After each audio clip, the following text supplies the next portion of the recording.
Hello, everyone. Welcome to William in the Magic Box. Today on our show, we are going to have John. John is from England in the UK. So let's see what John has to say. Enjoy the interview. Good. Hello, John. How are you? I'm very well. Yourself? I'm very well. Thanks so much for taking the time today for the interview. Thank you. You're welcome. You're welcome. Thank you for asking. Thank So you for tell me, asking. how's your day going so far? Good. Yeah, good. Obviously negotiating the ice and stuff here, the weather and everything else. But yeah, no, good. Yeah, good. Yeah, perfect. Yourself? Yeah, it's been good. Actually, this is my first interview of Oh, 2026. there you go. Good. Yeah. I'm honoured. There we go. I'm honoured. So tell me, how was your holiday season? Your Christmas, your New Year's Eve? Yeah, good. Yeah, very relaxing. So yeah, we've got some family staying with us. So yeah, very relaxing. How about yours? Was good. Yeah, it was great. I love the season when you have family, you have friends, and start a new year. I love this vibe of starting something new. Yeah. Tell me where you're Amazing. from. Good. Tell me where you're from, John. I'm in Birmingham. I live in a place called Bourneville, which is just outside the city centre. I live about a mile from the Cadbury's factory. If you know Cadbury's chocolate, I live about a mile from there because that's where Bourneville Cadbury's is in Bourneville here in Birmingham. So yeah, And that's the place where you're born and raised. yeah. Well, yes, I've lived around Birmingham all my life. Yeah, so I grew up about 4 miles, 5 miles up the road from here. Uh-huh. Briefly moved out to another part of the area, close, still relatively close, but in the natural, but always in Birmingham, sort of Birmingham Black Country area. Yeah. I see. And what do you do for work, for a living? Well, I'm a fitness professional primarily as a broad heading. Uh-huh. So I'm a fitness professional, which splits into two camps, which is running coaching, and also I run a group fitness program for women. But the main thing at the moment is the running coaching. And what do you like the most about your job? Well, I work for myself. I'm self-employed, so I think the best thing I've always liked about there's two ways to answer that. I suppose the first way to answer that is being self-employed because I was employed up until the age of 32. So I'm nearly Mhm. 50. I'm 48 and a half now. So for most of my working life, I think actually I've just tipped the scales to being longer self-employed than I was employed. But actually, William, it's probably about 50-50. So probably about of the 30 years I've been working, it's roughly about half and half in both. And what I like about being self-employed is the you can create, so you've got Mhm. no sort of restrictions on your ability to create things. So today, for example, I can do this. So I can create something if I want to. I'm not constrained by bureaucracy. Now, of Uh-huh. course, there are, I wouldn't use the word drawbacks, but of course, if anybody is self-employed, then you know that there's you're never really 100% secure, as it were, because you're self-employed, but you do it's the freedom that I like about that. The second thing that I like is about what I do professionally is because I changed myself. I lost a load of weight sort of 20 years ago and sort of became the complete opposite to the way I was. Uh-huh. It was finding a way to pass that on in a way that's not intimidating, because unfortunately the fitness industry, whatever you want to call it, can be a little bit intimidating. um, Hmm. and that's an accessibility issue, in the sense of people don't feel it's accessible. It isn't really skit, but it's if people think there's a lack of accessibility. So because I came into it quite late after losing a load of weight, and now I coach people, particularly on the running side. Now I coach people specifically over 35. It allows me to connect better with my audience, because I'm not a 21-year-old athlete. I don't recover really well. I have to look after myself a bit better. So it's being able to help people to achieve their potential in a way that's realistic and doable. Amazing. Yeah, I think I love this idea of based on our life experience. Like for Yeah. example, I said you were overweight before, and somehow you start a new journey in your life, and now you're helping others. I think, and about aging as well. As you said, you are literally helping people around your age, people who can relate to you as well. Yeah. Well, it's connectivity. I think it's when I first got into the fitness industry, when I was primarily like most people do when they come into the fitness industry, they start as a personal trainer, sort of one to one, Mhm. and you know anybody who's self-employed knows you at the start you just take what you can, you work with whoever you can just to get yourself going. So obviously work Yeah. with a different broad range of people, and what actually happened with the evolution of it all was finding out that actually you, in my opinion, you're better off talking to somebody like you or in the same because like the group fitness program that I run for exactly we specialize in helping women over 40. So whilst obviously I'm not a woman, I am over 40, so I do understand sort of from an age point of view that. So it's easy for you to connect because you're in the same boat as them. Amazing. Okay, so during the interview, John, I'm going to explore a little bit more about your life and also about your journey, okay? Mm-hmm. Are you ready to go on a beautiful journey through memories in life and share your point of views? Absolutely. Amazing. Welcome to William and the Magic Box. So I have here my best friend.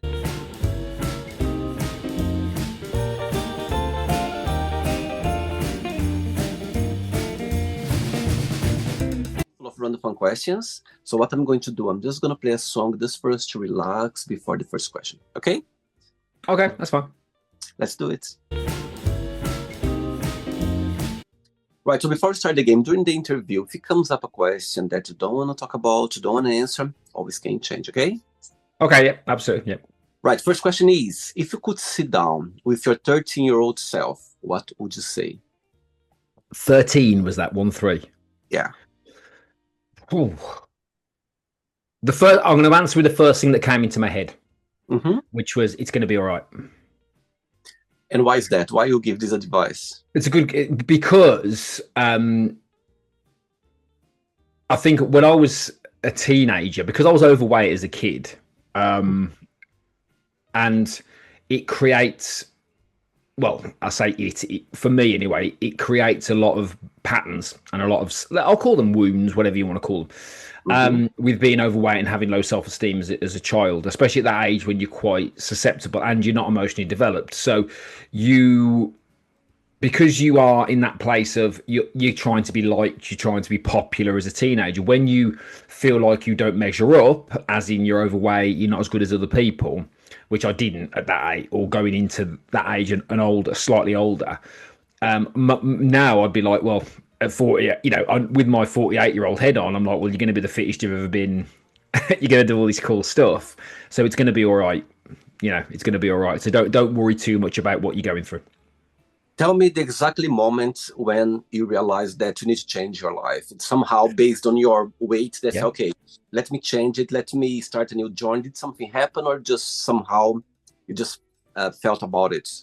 Yeah, well, I lost weight twice in my life. Once in my early 20s, which again was a relationship breakup, and I was very young, and I started losing weight I'll always the first time I did it, I got on the scales with a girlfriend of mine at the time, and because as a man, kid, you don't weigh yourself. It's not the sort of thing you do unless you have to do it for a particular reason. So I weighed myself and thought, oh, I wonder what I am, and I was horrified by the number. So I lost a bit of weight in my early 20s, got my first sort of sit down job in my 20s, just, drinking, partying, eating, put on a load of weight. And at the age of 28, 28, which was when I changed, that was 2005, not far removed from around this time. It was towards the end of 2005, so it's just been the 20th year. I ended up in a bit of a mess relationship. I broke up with, I broke up, I had a messy breakup with somebody, and there was a lot of scars, a lot of wounds there. I was overweight, I was miserable, I was broke, and it was just, I mean, you'll hear an expression people use sometimes when it comes to weight loss, is something just clicked. And I thought this is the time to do this. Now, granted, some of that was based on revenge weight loss, which is the quite common concept, which again, some people can moralize about that and go, oh, yeah, but actually it didn't half get me going at the start. So I don't apologize for it. I mean, eventually I got over that, but it got me going. So there's a bit of that going on as well. But it was just that really. It was just a point of being quite low. And it was, I didn't really have anything. It felt like as well, I didn't really have anything else to do. It was like, because I was broke, I was living on my own for the first time ever. I thought, well, I might as well just do this and go with it. And that's what I did. I see. Okay. Next question. Let's do it. Okay, John from England. Okay, next question is, who was your first crush and why? The one I can remember would have been, well, I suppose the first real one was there was a girl that when I was about 14, 15, and I suppose that was the first real one. I had like a brief thing at a young age, about 10 or 11, but you don't really know, do you, at that age? But when I was about 14, 15, I had quite a major crush on somebody. And I don't know what it was. I don't know what it was. To be fair, I think back, and I think back to all my previous, because this is a subject I do sometimes like talking about, particularly Yeah. because I'm very interested in humans, and I think infatuation's not necessarily a good thing Okay. in a lot of cases. And I don't know what it was with this particular person, but it was like it was a girl at school, and there was something, just something about her that was like her. And I think it was because she was down to earth and she was normal. She wasn't like she was just like a down to earth normal person. She wasn't like all hair and makeup and that sort of thing. She was very much down to earth. I think that was it, to be honest, if I think back. Tell me the very first time, that love hits you, that Yes. felt like, oh my God, now I understand what's the meaning of love. Could be Yeah, I can. Yeah. any situation that you go like, out, now I understand that. Now I can see, I can feel it. I would probably say, if I'm being honest, I think if I used an example of sort of being in love with like a person when I was in my late teens, early 20s, I think that would be fine. But when my son was born, that was different. When I was sat there, my son was born. It was just that moment when it just obviously came out and placed into my wife's arms. That was Wow. something. Yeah, I that have was something. I've got goosebumps now saying that. I think it must be like a love that you cannot even explain, like a moment, a feeling. Yeah, yeah. Yeah. It's interesting. It's just an interesting experience because I think for me it wasn't what I thought because like it all happened very fast. Yeah. And both of them actually, I actually missed my daughter's birth, not deliberately. It's because they were trying to check who I was going into the hospital, and she came that quick that by the time we've got no help here in this country. My in-laws are from abroad, so there was nobody. We had to wait for one of my wife's friends to come here so I could go to the hospital. So by the time I got there, and the guy at the security, literally the guy at security took a little extra, time to check me out. That sort of 2-3 minutes was enough for me to just Wow. but it wasn't obviously. It wasn't. There was nothing that could be done about that. But with my son, it was very odd because it's not what you think. For me, it wasn't what I thought because I was expecting to be sat in a chair for hours and hours and hours waiting. But actually, they both came quite quickly, so it all happened very fast. And it was just that your first thought is he okay? Is he Wow. okay? Is he okay? And when he is, you're like, yeah, that's it. Yeah. And so far, what has been the most meaningful lesson you've learned from your kids? Oh, don't make it about you. Because if Mm. I think about situations cause my son's got autism, and the problem is this is my opinion, by the way, this is a sensitive subject, so this is just what I think, by the Mhm. way. The biggest problem is when you make anything about you, Mhm. and that's my experience. It was also I know this is irrelevant, but it helps. If it also was my experience when my mum died, it was like the first thing I said to myself was, "You can't make this about you." Now, Wow. none of us are perfect. I'm not. I've certainly made a lot of mistakes. But with my son, I think it was that said, and this is a daily lesson of it's not about you. It's not about you. And when you've Wow. been I lived on my own. I've been most of my life. I was pretty much single from the age of not, I had bits and bobs, obviously as you do, but from the age of probably about 20 till the age of 30. When did I meet Sabina? 10 years ago. So yeah, so late 30s. I had sort of in and out relationships, couple of years here, year there, but nothing sort of concrete. I was always on my own. So then when you've got this thing that you've got to like, and then became self-employed, so then I wasn't around people in an office anymore. Then I had to adjust to. It was hard making the adjustment to. It's not about you anymore. Yeah. And then when we found out his diagnosis, and you get that whole pride thing and all that business when when you're just desperate for them to be. I'll use the word normal. I apologize. I'm just going to use a word that everyone can relate to, whatever word you want to use to make you feel comfortable. Because you're so desperate for them to be normal, you then make it about you when they're happy as Larry. you're the one making the issue. So the very long-winded way of saying it is it's not about you. Amazing. And I think you learn a lot with kids. I think kids, they come into our lives, of course, you teach them, you guide them for life, but at the same time, you learn as well about yourself, about them. And I think it's a beautiful journey for sure. Yeah, Amazing. absolutely. Next question. Right. So before the next question, of course, in your profile, it says there 12 months of marathon. Yes. Right. So tell me, based on of course, your job, your business. So why marathon? Why you help people about running marathon? What's it about? Yeah. Well, I think for me, when I started losing weight in 2005, got myself in fairly decent shape, got quite interested in it. That's why I got into the industry. So roughly around 2010, 2011, I had a client of mine, a one-to-one PT client at the time, personal training client of mine, who said, I'm going to run the Birmingham half marathon, which is 13 miles. So I said to myself, well, I'll do it with you. Now, I never saw myself as a runner. I used to lift weights. I used to be in good shape. I could run. Obviously, I was fit, but I'd never see myself doing distance. And so what happened was, going back all those years, I did the half marathon with him. Then I went, oh, okay, that was okay. Could I do better at that? So then I decided to pursue that and get faster at that distance.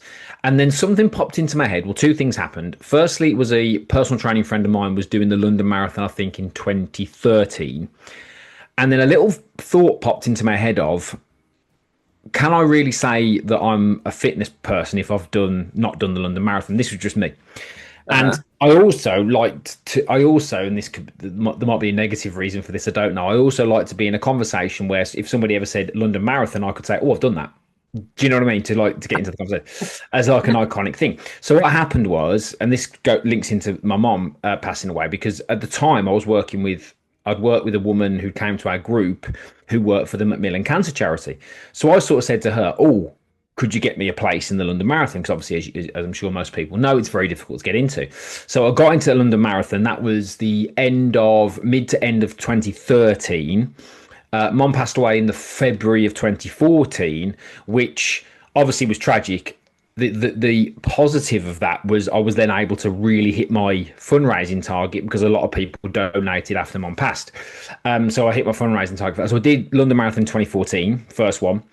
In honor of my mum. Now I've done 15 since. I'm currently training for 16. And what I realized is, because I'm quite passionate about the mechanics of that particular discipline, two things happened. Firstly, I realized that I've done all of my marathons after the age of 35. So I thought, is there something there, like a niche type of thing?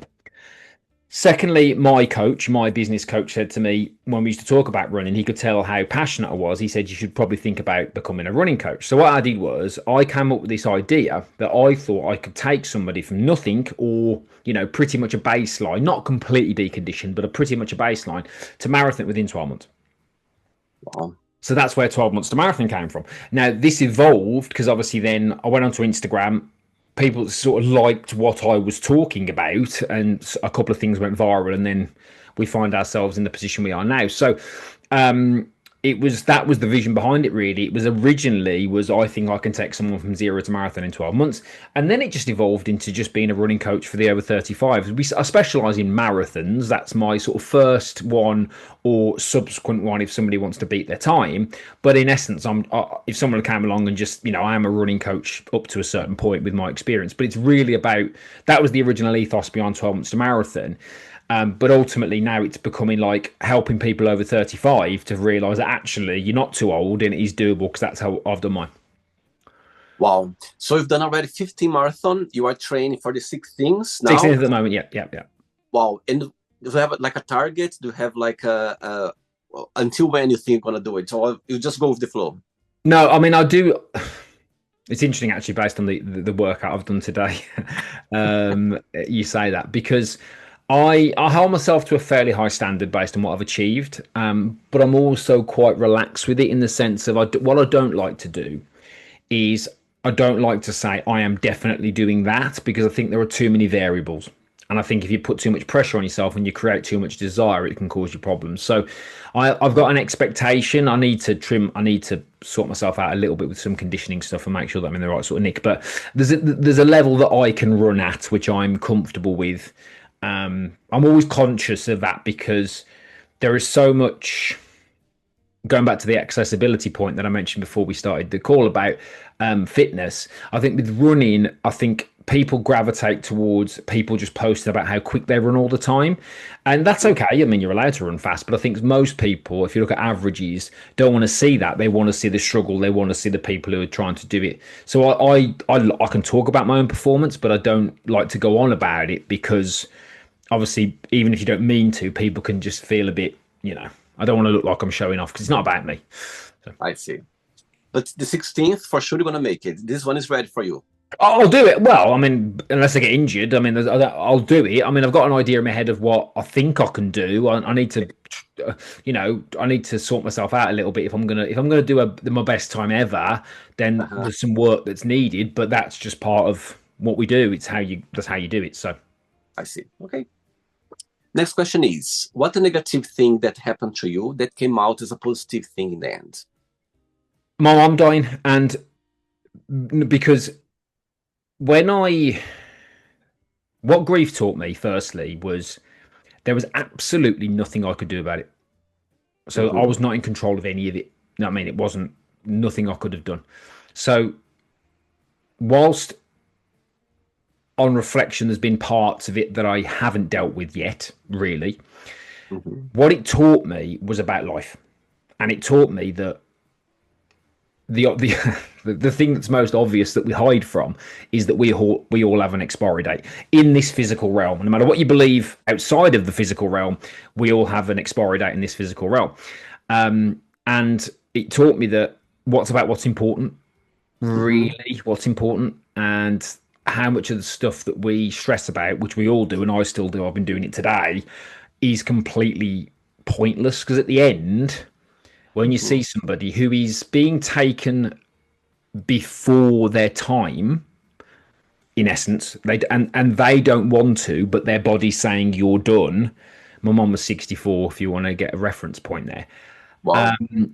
When you see the peace and tranquility at the end, but then you see the frustration and sadness before the end, it teaches you about what's important. So I think my mom passing, the event was obviously tragic and obviously really as negative as you can get, but the lessons that I learned from that experience, I think, are invaluable. Wow. Question for you. Do you think one day you're going to meet her again? That's a good one. I don't know. Well, I like the fact that I don't know. What was it Socrates said? He said something about not knowing. Oh, no, true wisdom is knowing that you know nothing. It might have been Aristotle or so. It was one of them. But it said true wisdom is knowing that you know nothing. And that's what I like about that. I like the fact of going, actually, I don't know, and that's okay. Because I think what it does is it opens up the possibility that you might do or you might not. But for me, in my own opinion, if you subscribe too much, I'm not a big fan of dogma, so I would never say I am definitely going to say I don't know, nobody knows. So, but I might do, and if I do, great, and if I don't, well, if you believe certain people, well, you won't care anyway. So it's one of those. So I don't know, but it would be nice to. I suppose it would be nice to. I am a bit woo woo. I am a bit spiritual, so it would be nice to feel that you can connect with somebody in that way, because I just think it makes life a bit more meaningful. Totally. In the sense of, and obviously a lot of religious doctrine is based around the fact of reassuring people that there is life after death, so they're not scared to death of dying. But for me, it's more about, well, let's not say this is definitely it. Let's say, well, actually, let's just be curious. So the honest answer is I don't know, and I'm okay with that. Yeah, I think that's I'm spirit. I consider myself a spiritual as well, and I believe that there is some connection with I think people, they are in our lives, they come into our lives, and I think when finished somehow, it needs to have something else after. At least we hope that, because as you said, we don't know. It's a mystery there, but I think deep inside we hope that there is something that we can still do it, or still connect, or still. Yeah. You know what I mean? There's something still. There's a Well, hope. behind. Yeah, and I think the one thing I read many years ago was that the word coincidence means coincidence, which means works perfectly. And I'll give you a quick example of this. And people can say what they want about this, but so a few October last year, I was listening to an audiobook in my car on the 2nd of October 2025, right? And the 2nd of October 2005 was a very pivotal day because I have a journal note from 2005, 2nd of October, about a particularly low moment. And it's in my journal. It says on the 2nd of October 2005. So I'm listening to an audiobook on the 2nd of October 2005. No, I'm listening to an audiobook on the 2nd of October 2025. And the person in the audiobook says the time when I knew I had to change. What date did she say? 2nd of October 2005. And I was in the car and I'm like, Wow. so I'm listening to this book on the 2nd of October, 20-year anniversary of me changing, and someone saying I changed and the date was, and it just sent a so something like that. Is that that is an amazing coincidence for that to be random.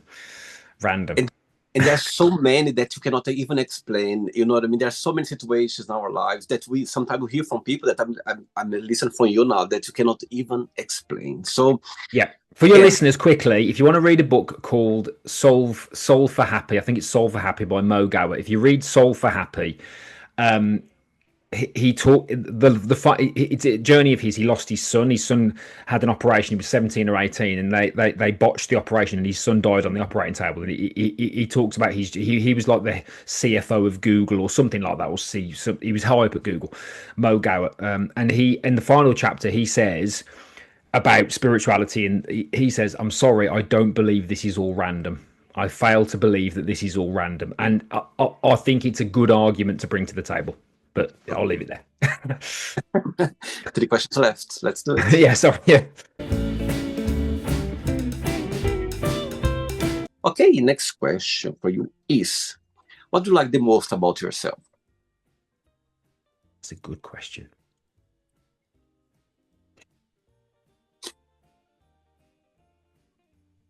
I'm going to say the thing that first pops into my head. It's that I've done some, even though my ego and negative programming from the past will try and beat this down, I've done some pretty cool stuff with my body, particularly my body. I've done some pretty cool stuff in life. I've been in the Louvre, I've been at the Eiffel Tower, I've seen Michelangelo's David, I've done some pretty cool stuff. I've been in the Sistine Chapel. I mean, that's the one. That's unbelievable in there. It's just, I get a shiver. It's just unbelievable. See, I've got the shiver. It's unbelievable place. So I've done some cool stuff, and I've done some cool stuff with my body that I would never, ever in any universe on any plane have ever thought possible. Ever. It would have my 28-year-old self, 5 stone, 30 odd kilos heavier than I am now, 70 odd pounds, whatever whatever calculations you use.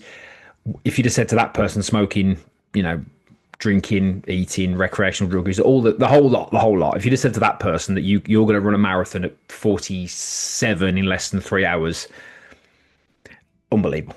So that, for me, that ability to be able to do that, and I have to remember this, William, is pretty cool.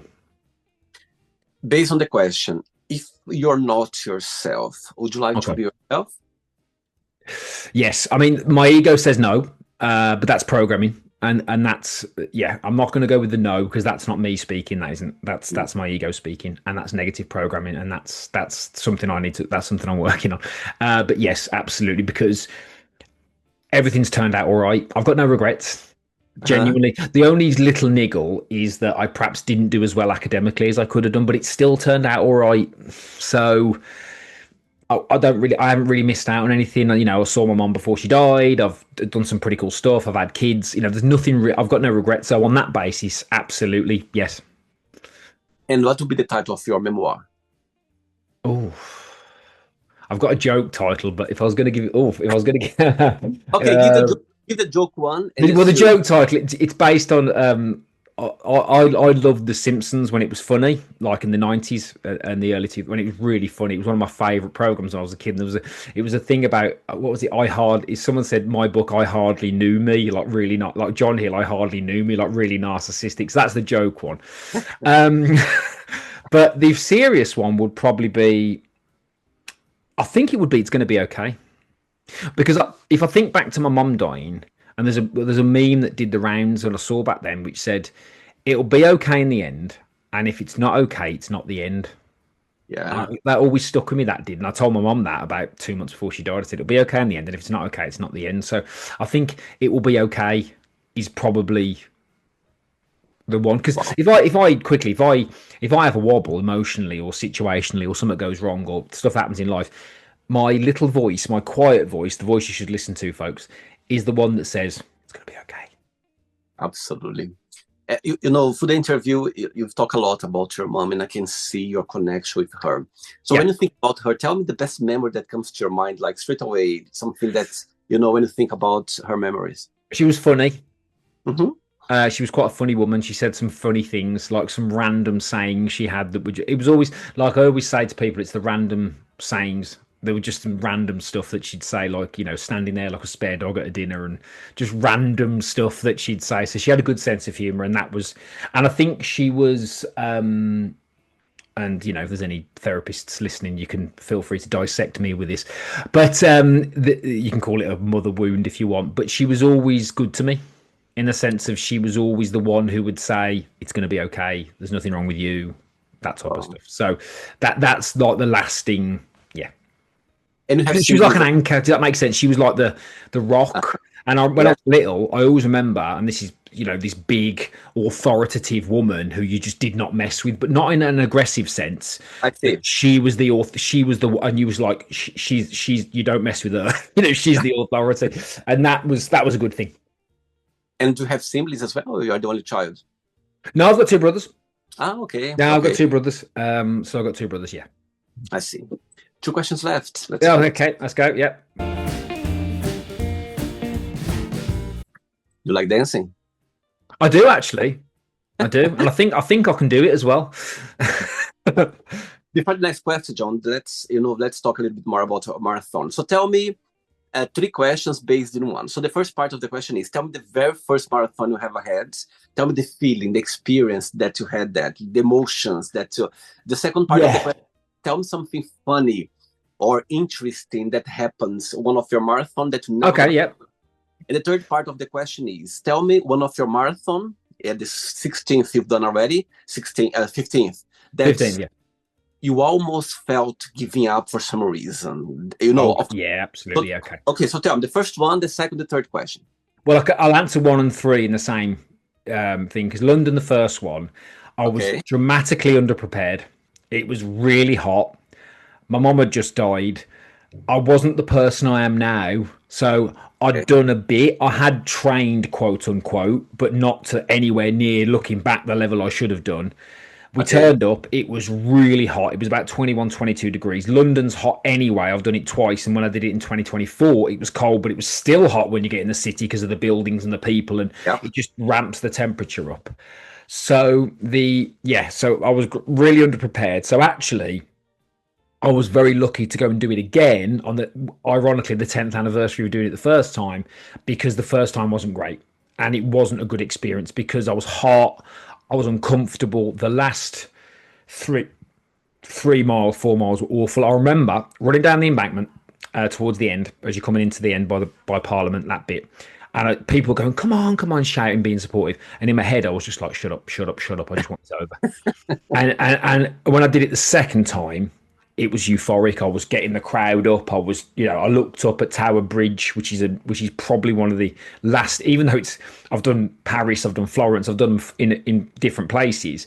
Looking up at Tower Bridge this time was the one, because I saw it all, whereas before my head was down and stuff. So the first and the last one was that I really struggled in London. I struggled on subsequent ones, but not to that level because of the heat. It was so hot, and there was so much riding on it. I was raising money. I was doing it for you know what I mean? It was one of them. Yeah.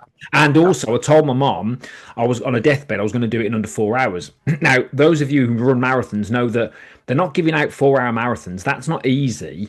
Now, with respect, now I could do a 4 hour marathon tomorrow. But back then, oh no, I was nowhere Oh, near, and it was so hot. So I did it in, I think I was 39 seconds to spare. wow. And tell me something funny that happened to you, a situation that felt you smile or something that happened through your marathon. Yeah. Never gonna forget. Let me think. Let me think. Um, it's an interesting one that is because I don't. I've always been. Like a oops moment or something that happened, you tripped, or maybe someone No, approached you. actually, I've always been quite fortunate with that. I've never had any real. I mean, the the funny one. I'll tell you the funniest one because, and some runners, maybe if any runners are listening to this, they'll understand this. So I get quite bad nipple bleed. So I get the nipples that rub on your top, and you get the bleeding, right?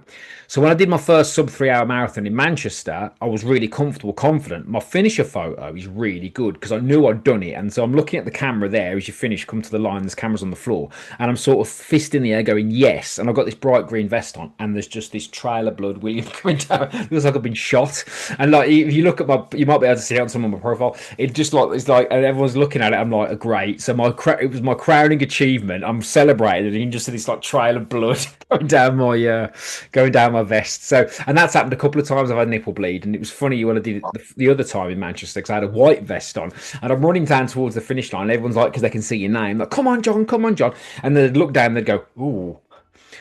But honestly, because you don't notice it because you're running. You don't notice Yeah, that yeah, because it's the least of your worries. But yeah, so that I'll probably say the finisher photo of my crowning achievement with a big blood stain is probably the most funniest one. Yeah, amazing. Next question is, what do you miss the most from your childhood and why? that's a good question.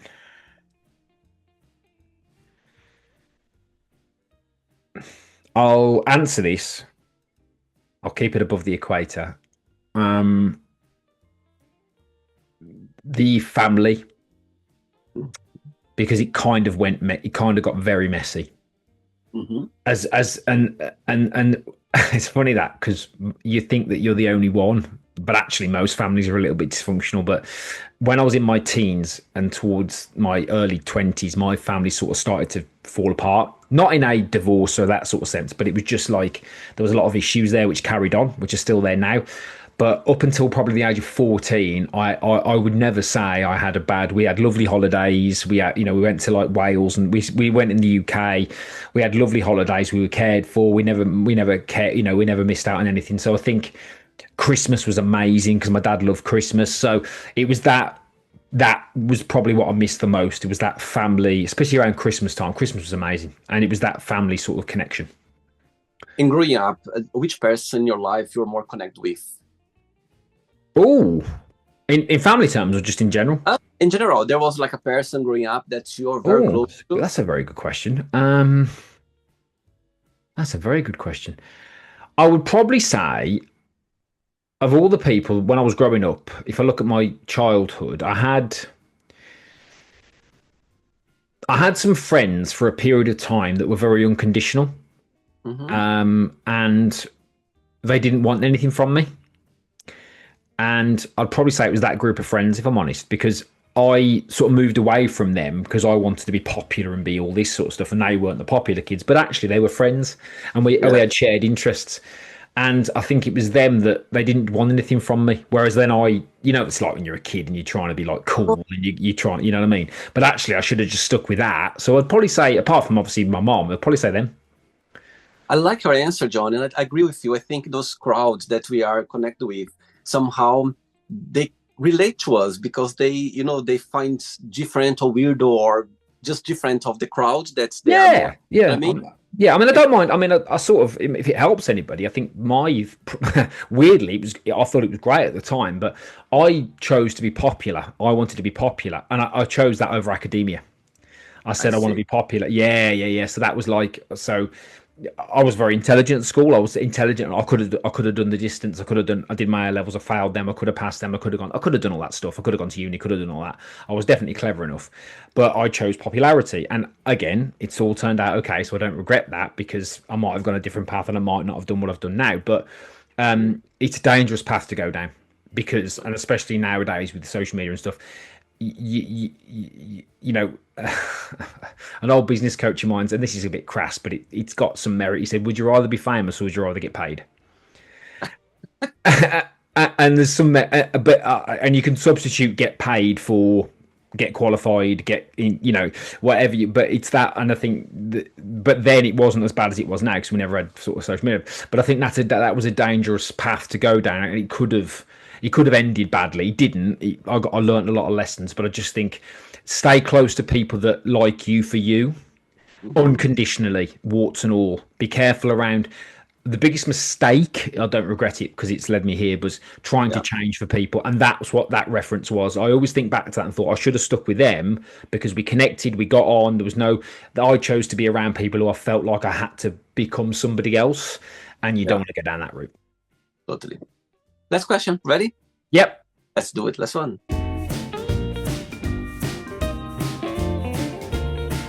Okay, but before the last question, people watching this interview right now, maybe they would like to connect with you, to do a marathon or to start a journey through your, you helping them. What would be, what's something about your job that you provide that stands out? So there's they can follow me on Instagram at 12 Months to Marathon. You're going to get loads of free daily content and tips over there. If you go to my link in my bio, there's tons of resources over there, including a free online running community for the over 35s. You can join that for free as well. I've got a podcast which has been downloaded nearly 13,000 times in 99 countries. I'm desperate to get to the 100th. There's a little bit of a silly milestone. I've interviewed some absolutely amazing people on there, so check that out. Some cool people on there. So that's really it. If you listen to the podcast, follow me on Instagram is the best bet. And if anything on there vibes with you and you want to get in touch, just drop me a message and we can chat. And tell me a little bit more about your podcast. Yeah.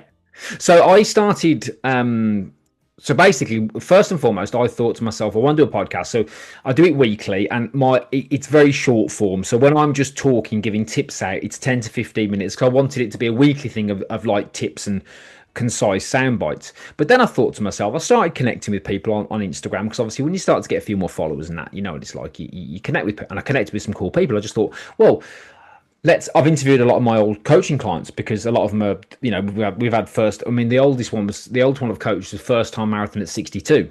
So I thought that person, can help. So I just thought I wanted to do a podcast. So I enjoy doing that. It can help people. And then I started to get into the interviews, and it helped me, because I was just interviewing these really awesome people. I've interviewed some really cool people.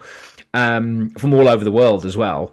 So it was just cool. So that's what I do. It's just another way of me providing another medium to help people and educate. Amazing. Last question is, what bores you? Small talk. Okay. I'll just call a spade a spade. And I've got to say this without judgment, because it's not about people, it's about me. I'm going to really be careful here, because this isn't judging people, but I like depth. I like to be interested. I like to have interesting conversations. So I don't like, there's a lot of things like circumstantially, like the certain sports or certain books or certain TV or whatever, but I don't like small talk. I just think it's a waste of time. I think I like to I'd rather have quite a non-personal, intelligent, deep debate with somebody than just superfluous, whether, but constantly. You obviously in the UK, it's constantly talking about like the weather or what, stuff that's just like, okay, but like, let's just go into a bit more, let's just, have a bit of depth, I see. Okay. It's not the end yet. Let's play now the word association game, okay? I'm going to say some words. Just have one word that comes to your mind. Okay. Okay? Let's start with money. Money? Yeah. Did you say money? Oh, but first, honey was the first thing that came to my head. Okay. So when you, was it like, did it have the rhyme? Sorry, I've missed the point here. Is it? Yeah, just whatever is a word association game. A word that comes to your mind associated. Oh yeah. Well, when people say money, the first thing that comes to my head is fear. Okay, and one word for fear. Another word for fear, scarcity, Okay, family, home, life, pressures, love, universal, religion, interesting, sex, fun, politics,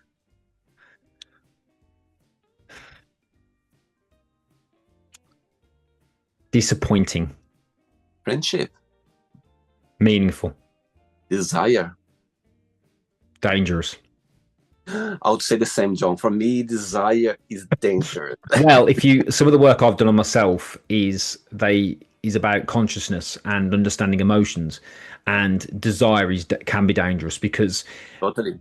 and I'll just say this for the listeners, the watchers, just as if it helps you, is just remember that the more you desire something, the more you're coming from a lack-based mindset. Because if you desire something, you're saying you're incomplete, Yeah, which can be a problem.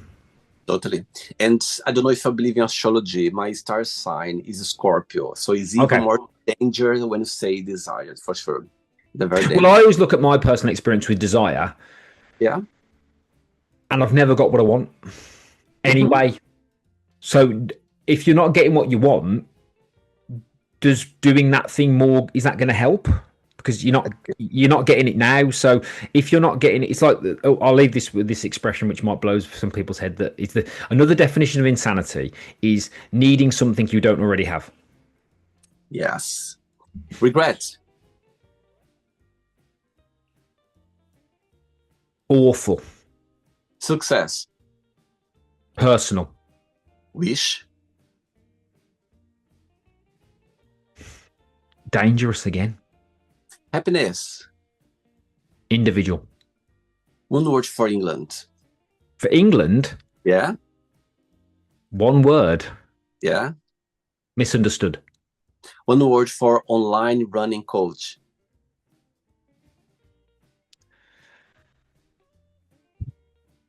Open. And the last one now, 12 months to marathon. One word. Possible. Amazing. Let's pretend now I'm going to meet your best friend for a coffee, and I'm going to ask your best friend, define John in one positive and one negative word only. What your best friend would say about you. Positive, I think, would be loyal. Mm-hmm. Negative would be, I think, emotional sometimes. Just too emotional. I see. Let's play now, John, and the magic box, and you can ask me a question. But okay, John, you can ask me a question now. What would you do if you knew you couldn't fail? Wow, what a great question. What a great question. You know what? I think,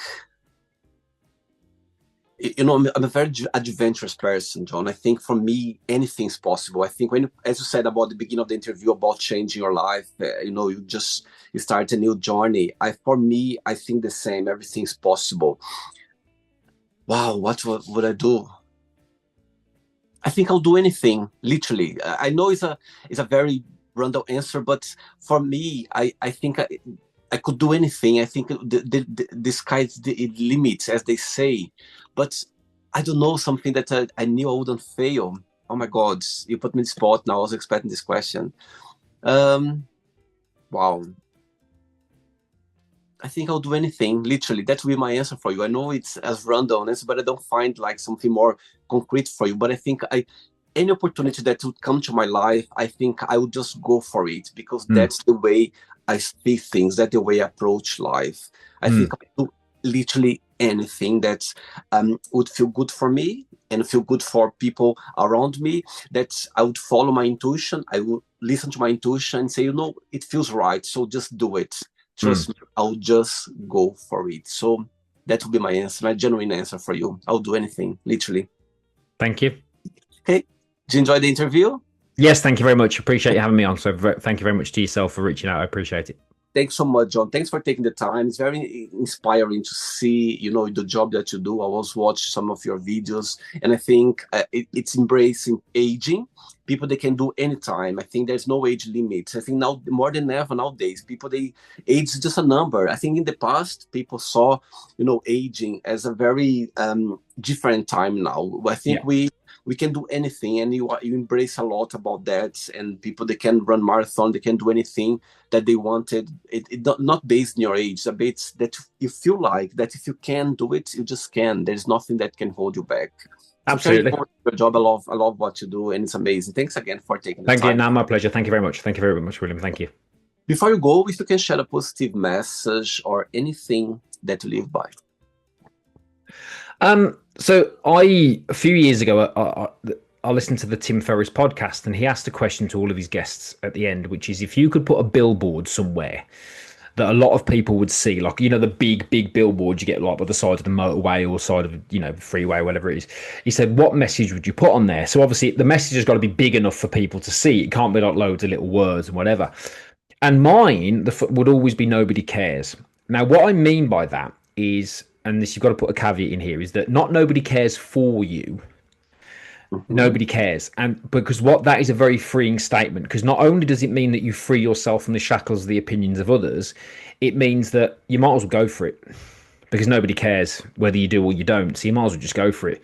Nobody cares whether you fail, whether you succeed, only you. So you might as well just go for it. So don't be afraid to, go for things, because the truth is that people are so wrapped up in their own lives, they don't care.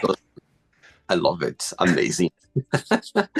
Thanks again. Regards to your family, to your friends, and keep in touch. It was a pleasure to have you on the show. Okay. Yeah, I appreciate you reaching out. Thanks for taking the time to talk to me. I appreciate Of you course. reaching out. Thank you. Take care. Bye All the bye. best, William. Thank you very much. Bye-bye. Bye. So, did you like the show? Don't forget to give a like, to share it, and also don't forget to subscribe to the channel. And if you'd like to be part of the show as well, first, subscribe to our channel, and after that, just go to our website, www.williamandthemagicbox.com, and send us a request saying why would you like to be part of the show. And I see you there. Bye bye. See you next time.